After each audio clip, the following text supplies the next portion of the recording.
William Shakespeare foi um renomado poeta, dramaturgo e ator inglês. Nascido em 1564 em Stratford-upon-Avon. Seu aniversário é geralmente comemorado em 23 de abril. Shakespeare dominou a língua inglesa, explorou-a ao máximo. Inventou palavras quando não encontrava as adequadas. Ele é um dos primeiros escritores profissionais. As pessoas pensam em William Shakespeare como um artista, um dramaturgo. Ele era um homem de negócios bastante competente. Um sistema de aprendizado de máquina foi direcionado para a obra de William Shakespeare, o conjunto de trabalhos mais famoso da língua inglesa, e encontrou algo oculto no texto. Não um fantasma, não um código secreto. Algo mais sutil e muito mais difícil de explicar. Um padrão que se apresenta à vista de todos há 400 anos, em peças que todo estudante do mundo anglófono aprende que já compreende. O pesquisador que o desenvolveu passou meses ensinando a máquina a reconhecer a mente de Shakespeare até seus menores reflexos. Este é John Cotham, que foi professor de Shakespeare em Stratford, um mestre escola, protegido dos Hortons, um dos vários prodígios desta família que nos ensinaram. Então, por quê? No meio de uma de suas peças mais famosas, aquela mente desapareceu repentinamente da página como uma impressão digital evanescente. Imagine um homem diante de uma tela em Praga. No final da noite, em um prédio praticamente vazio, seu nome é Peter Plešik, e ele trabalha na Academia Tcheca de Ciências. Diante dele está um programa que ele treinou por muito tempo. Um programa para realizar uma única tarefa com precisão obsessiva. Reconhecer William Shakespeare, não apenas suas falas famosas. Qualquer criança em idade escolar consegue fazer isso. Em vez disso, o lugar alimentou a máquina com a profunda e invisível engrenagem da escrita. Quantas vezes Shakespeare recorre a pequenas palavras como e ou ou, mas o ritmo das sílabas tônicas e átonas no verso, e a ferramenta mais estranha de todas, algo que os estilistas chamam de pares raros. Duas palavras comuns que não significam nada sozinhas, mas que um escritor específico, sem nunca perceber, continua colocando lado a lado. Apenas 3 meses após o nascimento do próprio Shakespeare, o escrivão que registrava os sepultamentos em Stratford teve o cuidado especial de anotar. Esses hábitos estão abaixo do nível do pensamento consciente. Você não decide com que frequência escreve. Seu cérebro decide por você da mesma forma ao longo de uma vida inteira de páginas.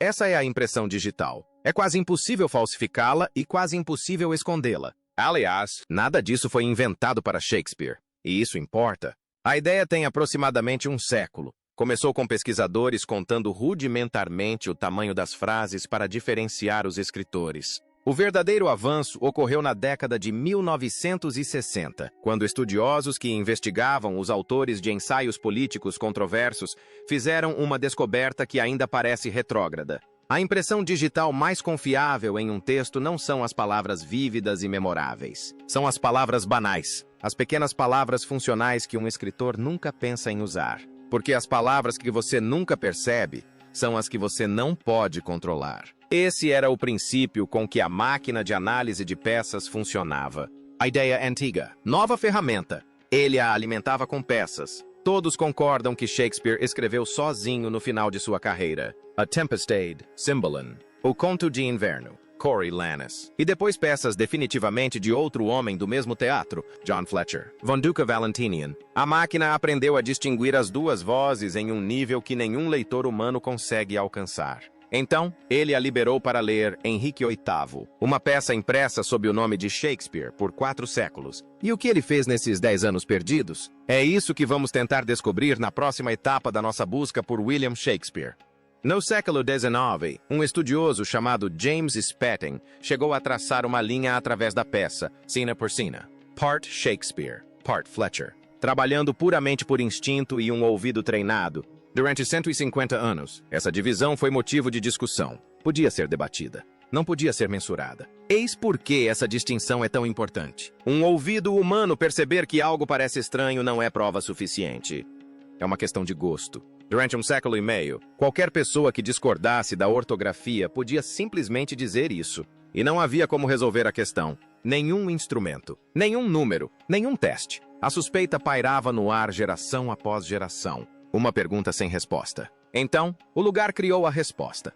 A máquina fez a medição. Quando o sistema Plate terminou sua análise, o veredito foi direto. Aproximadamente metade de Henrique VIII não carrega a assinatura de Shakespeare. Carrega a de Fletcher. E aqui está a parte que deveria arrepiar os cabelos. A linha divisória da máquina parou quase exatamente onde Spettings a havia traçado, mais de um século antes. A intuição de um estudioso no século XIX e uma rede neural em nosso século traçaram independentemente a mesma linha divisória na mesma peça. Dois métodos completamente diferentes, separados por décadas, apontando para a mesma linha divisória. Pense nisso por um segundo. Uma das obras que o mundo atribuiu a Shakespeare por 400 anos é, em essência, um dueto. Gerações de estudantes escreveram redações sobre Henrique VIII como uma visão artística única. Metade disso, segundo o sistema, era a voz de outra pessoa o tempo todo. E Henrique VIII não era a única. Então, é o seguinte. Se uma frase como um padrão escondido à vista de todos por 400 anos é o tipo de coisa que te intriga, essa vontade de perceber que algo que te ensinaram ser simples nunca foi simples de verdade. É exatamente por isso que este canal existe. A Sign, porque o que as máquinas descobriram em seguida não ficou restrito a uma única peça histórica. Elas foram direto à página de rosto de peças que você já ouviu falar e adicionaram um segundo nome a elas. O segundo nome.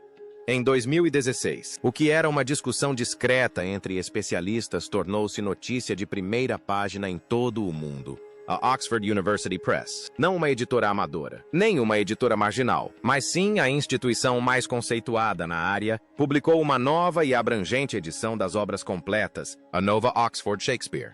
Shakespeare por diversos motivos, mas, sejam quais forem seus interesses, o novo oficial Shakespeare é único.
Combinação.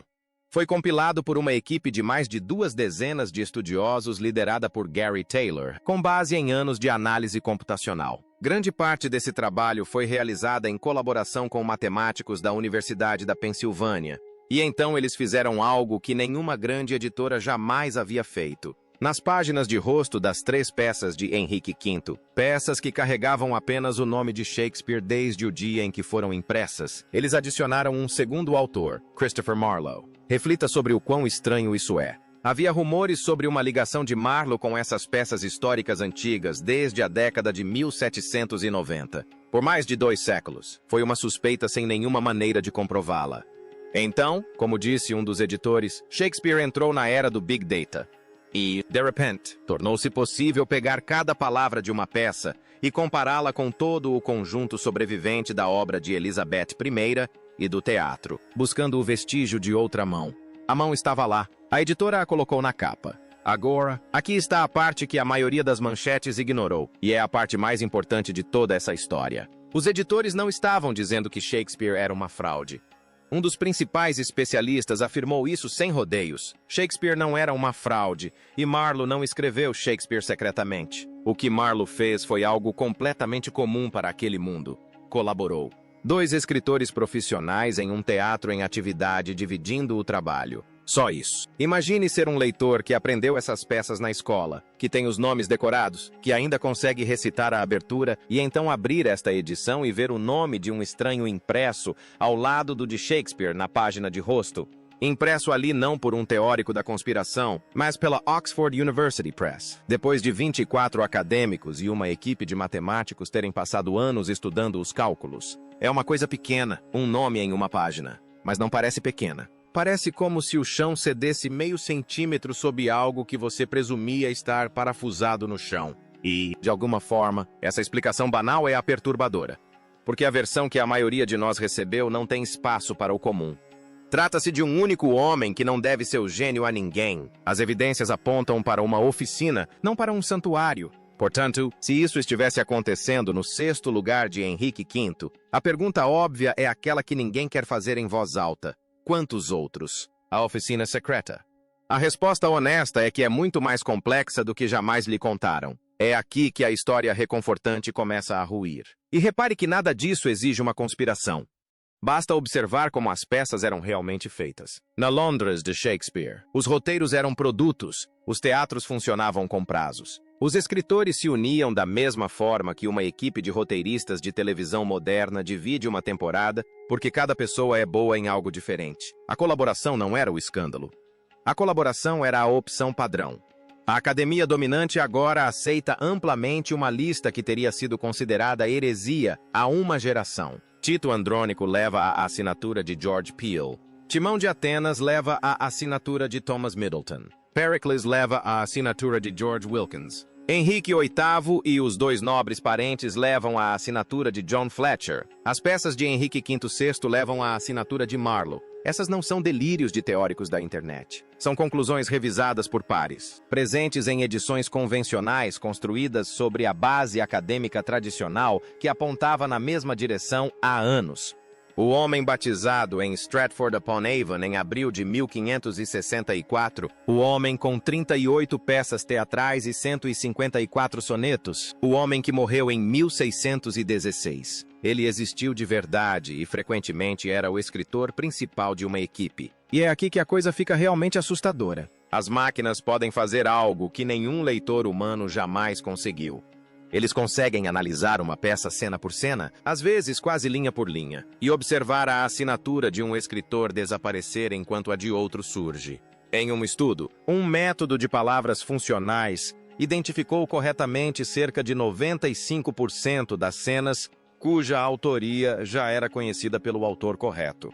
Em 1599, quando Shakespeare e seus colegas estavam fechando o acordo para construir o Globe Theatre, seu principal conselheiro e financiador era um ourives londrino chamado Thomas Savage. O teste errou apenas algumas poucas cenas em centenas e, em seguida, foi usado nas cenas contestadas. Quando uma ferramenta acerta as respostas conhecidas de forma consistente, suas respostas para as desconhecidas se tornam muito difíceis de descartar. Você não pode elogiar o teste quando ele confirma o que você acredita e, depois, descartá-lo no momento em que ele lhe diz algo que você não quer ouvir. Há também um lado curioso nisso, e vale a pena analisá-lo com calma. A mesma análise que remove o nome de Shakespeare de partes de peças também o atribuiu a obras que ninguém jamais creditou a ele. Existe uma peça antiga chamada A Tragédia Espanhola. Não é de Shakespeare, mas sim de outro homem. Anos depois de sua estreia, alguém adicionou novas cenas a ela. Anonymous, sem assinatura, sem registro de quem escreveu. Durante séculos, essas passagens adicionadas foram órfãs, um texto sem autor. Então, surgiram os raros pares de evidências. Aquele mesmo truque de captar os pares de palavras que um escritor cria sem perceber, apontava silenciosa e teimosamente em uma direção: Shakespeare. A nova edição de Oxford de Shakespeare trouxe essas cenas órfãs para o cânone. Então, reflita sobre o que isso significa. O limite do que Shakespeare escreveu não é uma parede. É uma linha sendo redesenhada em ambas as direções neste exato momento por um software, retirando algumas páginas de suas mãos e inserindo outras nelas. E uma linha que pode se mover nunca foi a coisa fixa que a estante fingia ser. A Profunda Impostora. O capítulo mais recente dessa história foi publicado em 2025 em um periódico científico revisado por pares da Oxford University Press. E é aquele que deveria fazer você parar para pensar. Dois pesquisadores, Zé Vulovic e Renata Avos, desenvolveram um método com um nome que soa como um thriller e funciona como um bisturi. Eles o chamaram de abordagem do impostor profundo. A ideia é pegar uma pilha de textos de outros escritores conhecidos, os impostores, e dividir tanto esses textos quanto os de Shakespeare em segmentos iguais. Em seguida, treinar redes neurais profundas com esses segmentos. Não programas de brinquedo, mas uma rede convolucional e um transformador BERT, a mesma família de arquitetura que alimenta os sistemas de IA sobre os quais as pessoas discutem hoje. Ensinada a distinguir esses escritores com um nível de resolução que nenhum acadêmico jamais teve acesso. A mecânica merece atenção, porque a genialidade é o ponto principal. Cada texto, tanto de Shakespeare quanto dos impostores, é dividido em partes iguais e a rede aprende a classificá-los. Então, cada peça supostamente escrita por Shakespeare é transformada em um único sinal numérico, construído a partir do comportamento de seus próprios segmentos, e o sistema mede a distância desse sinal em relação aos demais. O sistema sinalizou Timon de Atenas, peças que milhões de pessoas leram, encenaram, ensinaram e amaram sem jamais suspeitar de nada. O sistema as classificou como valores discrepantes estatísticos, comportando-se como se outras mãos tivessem estado no texto o tempo todo. Deixe isso assentar por um segundo, porque é neste momento que o título faz jus ao seu significado. Sonho de uma noite de verão, não uma obscura peça histórica enterrada no fundo das obras completas. Uma das peças mais encenadas no mundo, apresentada em ginásios escolares e palcos profissionais todos os anos. Uma peça pela qual se apaixonar. Uma rede neural a leu e silenciosamente levantou a mão para dizer: não tenho certeza se esta é uma única voz. Ninguém lhe sussurrou isso em sala de aula. Ninguém imprimiu isso na margem do seu livro de bolso. Foi preciso um transformador treinado em impostores para trazê-la à tona. E uma vez trazida à tona, ela não desaparece. É assim que o perturbador realmente se sente. Não um susto repentino, mas algo familiar que não fica mais parado. Aqui está a parte que importa. E a parte que uma narrativa responsável não pode deixar de fora. Vulovic e Avro não se levantaram para declarar que haviam desmascarado uma fraude de 400 anos. Não anunciaram um código secreto. E as razões pelas quais isso não acontece são tão importantes quanto as descobertas. Os textos que esses sistemas analisam têm 400 anos e estão uma bagunça. Shakespeare não deixou manuscritos impecáveis de próprio punho. O que sobreviveu foram edições impressas compostas por tipógrafos que tinham seus próprios hábitos, cometiam erros e simplificavam a grafia, que no original variava muito. As mesmas palavras apareciam escritas de 3 maneiras diferentes em uma mesma página. A pontuação era frequentemente adicionada por editores e impressores, não pelos autores. Algumas peças existem em versões conflitantes. Um livro em formato quarto dizia uma coisa, e um livro em formato fólio, outra. Peças eram cortadas, revisadas e reescritas para novas apresentações. Quando um algoritmo consegue ler Shakespeare, esse texto já passou por inúmeras outras mãos. Pense no impacto que isso tem em uma impressão digital. Todo o método depende de pequenos hábitos inconscientes. Quantas vezes um escritor usa determinadas combinações de palavras sem perceber? Agora, imagine esse texto sendo analisado por um tipógrafo de 400 anos atrás, que silenciosamente corrigia a ortografia, trocava a pontuação e padronizava as palavras para se adequarem ao estilo da sua oficina. Parte da impressão digital que a máquina lê pode não ser o sistema nervoso de Shakespeare. Pode ser a de um funcionário da gráfica que morreu no século XVII. O algoritmo não consegue ver esse homem. Ele vê apenas a página que ele deixou. E esse é um problema real, não um pequeno detalhe. Uma máquina pode detectar uma mudança estilística com precisão cirúrgica. O que ela frequentemente não consegue dizer é por que a mudança ocorreu. Um segundo autor, um editor intrometido, um erro do impressor. O mesmo autor revisando o próprio texto uma década depois. O algoritmo vê a emenda, mas nem sempre consegue dizer quem a fez. As mesmas peças que ganharam as manchetes são aquelas que alguns especialistas ainda se recusam a aprovar. Então, aqui está a questão. O mistério é real. Só que não é o mistério caricato que as pessoas imaginam. Ninguém sério está argumentando que Shakespeare não existiu. Estão discutindo o quanto do que leva seu nome é de fato obra dele. E as pessoas mais capacitadas para responder a essa questão não chegam a um consenso. A discussão não terminou. Pelo contrário, ficou ainda mais acirrada. Máquina e humano.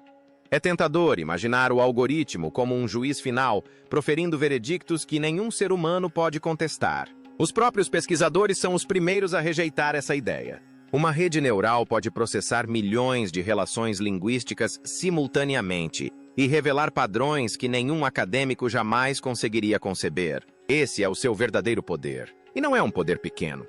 É algo genuinamente além da capacidade humana. Nenhum leitor, por mais brilhante que seja, consegue rastrear 10.000 características estatísticas em 40 peças simultaneamente. Mas os mesmos pesquisadores enfatizam repetidamente que a máquina não consegue interpretar o que encontra. Ela pode apenas dizer que uma passagem é estatisticamente incomum. Não consegue dizer se isso se deve a um coautor, a uma revisão posterior, a uma impressão corrompida ou simplesmente a um grande escritor fazendo algo que nunca havia feito antes. Esse julgamento ainda exige historiadores humanos trabalhando com documentos, registros teatrais e contexto histórico. O algoritmo nunca vê e não consegue entender. A conclusão mais forte não é que a inteligência artificial tenha desvendado Shakespeare, é que a inteligência artificial o reabriu. Ela pegou questões que permaneceram adormecidas por 2 séculos porque ninguém conseguia testá-las e as tornou testáveis. Não encerrou a discussão. Ela a armou e entregou as armas para ambos os lados. A impressão digital que se move. Há mais uma descoberta que vale a pena analisar, pois incomoda de uma forma mais sutil do que as outras. Quando os pesquisadores rastrearam a trajetória de Shakespeare ao longo de toda a sua carreira, não encontraram uma assinatura fixa. Encontraram uma assinatura que se transformava. Os hábitos estatísticos de sua escrita inicial diferem consideravelmente dos hábitos de sua escrita tardia. O vocabulário muda. As frases tornam-se mais complexas. O ritmo dos versos se torna mais solto e se altera. A mão no início da carreira e a mão no fim pertencem inegavelmente ao mesmo escritor, mas um escritor em movimento, não um monumento estático. Pense no que isso significa. Esse movimento é tão constante que os pesquisadores podem usá-lo quase como um relógio. Meça onde uma peça se situa nessa curva de desenvolvimento e você poderá estimar quando ela provavelmente foi escrita. E poderá identificar as peças que não se encaixam onde a tradição jura que deveriam. Uma obra datada do início da carreira que se comporta estatisticamente como uma obra tardia levanta uma questão. O mesmo acontece no sentido inverso. Os números nem sempre coincidem com a cronologia dos livros didáticos e, nos casos em que divergem, alguém precisa explicar o porquê. Às vezes, a resposta é a colaboração. Às vezes, é a revisão. Às vezes, é simplesmente que a data tradicional sempre foi um palpite disfarçado de confiança. E é aqui que até os especialistas se voltam uns contra os outros. Alguns pesquisadores da área da computação insistem que, por baixo de toda a mudança, existe uma base sólida, um núcleo de hábitos que nunca se altera. O mesmo da primeira à última peça. Detectável mesmo quando o Shakespeare do início e do fim da carreira soam completamente diferentes para o ouvido humano. Outros se opõem veementemente, argumentando que tratar essa consistência como um fato consumado ignora o quão gravemente os textos sobreviventes foram mutilados depois que o autor largou a caneta. Essa discordância não é uma nota de rodapé. É o fio condutor que permeia todo o campo, porque todo o projeto depende de uma pergunta sem resposta. Uma impressão digital pode realmente sobreviver a 400 anos de editores, impressores e ao tempo? Ninguém na área consegue responder a essa pergunta de forma conclusiva ainda, o que significa que o homem por trás das peças ainda está em movimento, mesmo agora. O que resta? Então, o que é realmente perturbador aqui? Não é uma farsa, não é uma fraude, não é um segredo enterrado em um código. O perturbador é que a coisa mais simples é mais difícil de ignorar. A versão da história literária que a maioria de nós recebeu, a do gênio solitário com seu gênio, parece cada vez mais uma simplificação. As evidências agora apontam para um escritor atuante dentro de uma indústria colaborativa, cujas peças evoluíram por meio de revisões, parcerias e as mãos desastradas de todo um mundo teatral, para depois vagarem pelas mãos de tipógrafos e editores durante 4 séculos após sua morte. Quanto mais as máquinas examinam, menos solitário ele se torna. E mais a estante organizada na sala de aula começa a aparecer uma história que contamos a nós mesmos porque era mais fácil do que a verdade. E talvez esse seja o verdadeiro peso da questão. As máquinas não nos tiraram Shakespeare. Elas nos tiraram a versão simples. A mente solitária e fechada. A mão isolada, a certeza reconfortante. O que nos devolveram é mais complexo e, se o analisarmos com honestidade, mais abrangente. Um homem imerso em outras pessoas, aprimorado por colaboradores, obscurecido pelos séculos de mãos que nos transmitiram suas palavras. O gênio ainda está lá, só que não está mais sozinho. E nunca foi tão organizado quanto a lombada do livro prometia. Eis a questão que vale a pena deixar nos comentários. Se uma máquina consegue provar que metade de uma peça famosa foi escrita por outra pessoa, isso muda a sua opinião sobre a peça em si? Ou a obra se sustenta por si só, independentemente de quem a escreveu? Não há uma resposta definitiva. E os especialistas que estudam isso também não chegam a um consenso. Conte-nos qual é a sua opinião e continue acompanhando, porque a próxima coisa que essas mesmas ferramentas estão analisando não é um dramaturgo de 400 anos atrás. É uma obra do nosso século. E o que estão descobrindo é ainda mais difícil de ignorar.